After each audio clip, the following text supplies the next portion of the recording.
Samantala, dalawang batang Kuwago po nasagip sa nasusunog na Talahiban. Diyan pa rin po sa may bayan ng Mangaldan. Para sa detalye man ng balitang yan, kasama natin Idol Denise Brillante.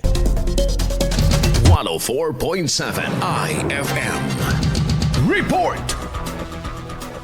Nasagip ng grupo ng kabataan ng Dalawang Batang Kuwago mula sa isang nasusunog na Talahiban sa Purok 3 ng Barangay Bari, Mangaldan noong Linggo, Enero 18. Ayon sa lokal na pamahalaan, itinurn over din ng mga Kuwago sa pangangalaga ng Municipal Environment and Natural Resources Office kahapon, Enero 21.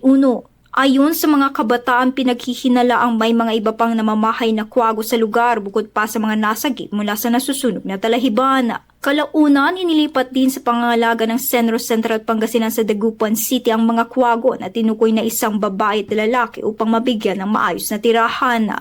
Kasama mo mula rito sa IFM News Dagupan, ito si Idol Denise Brillante, Tatak, IFM. IFM News. IFM News. IFM News.